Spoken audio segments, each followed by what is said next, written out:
Bench. पर सवाल सही है, ये सवाल आप भी पूछ सकते थे, ये सवाल आप भी पूछ सकते थे। मैंने प्रसंग सुनाया आपको कि कनक ऋषि महाराज को उपास था और गुरुदेव ने वो मिर्ची का ठेसा उठा करके उनको दिया और उन्होंने खाया, है ना। उपास में खा सकते हैं क्या? गुरुदेव दे तो खा सकते हैं, क्या है। और मिर्ची का ठेसा खाना है, लड्डू नहीं है।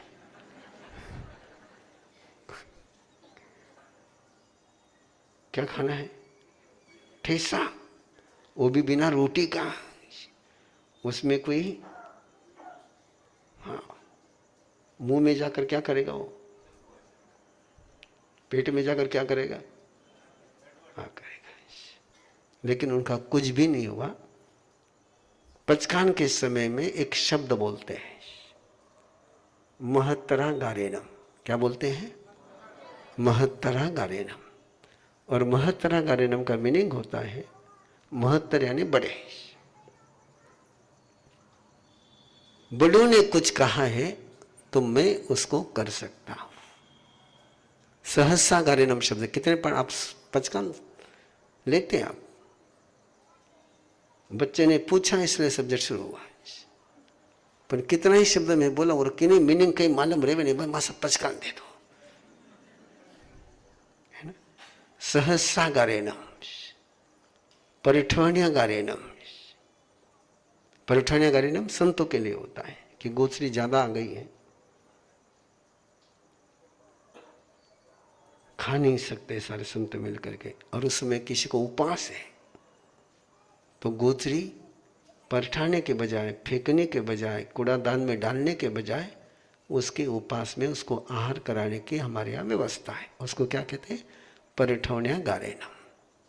सहसा गारेनम किसको कहते हैं? कि बिना सोचे, कुछ ध्यान नहीं रहा, उपास पचका, आपने उपास पचक लिया।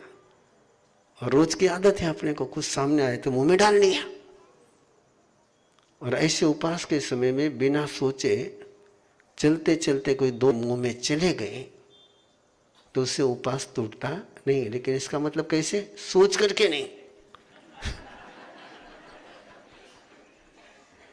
ना, सोच करके नहीं, सहसा हो गया।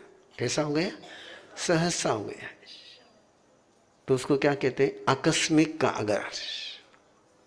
क्योंकि जिन शासन का सोचिए उसके पीछे का साइंस समझ लेना। बच्चे का सवाल बच्चे को दे दिया, आप लोग उसका साइंस समझ लेना।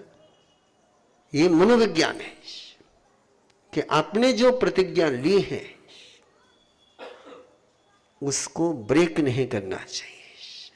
इसलिए प्रतिज्ञा लेते समय ही ऐसी प्रतिज्ञा लेनी कि ब्रेक नहीं हो। तो जो जो संभावना है प्रतिज्ञा में होने की, उन संभावनाओं को पहले खुला रखा जाता है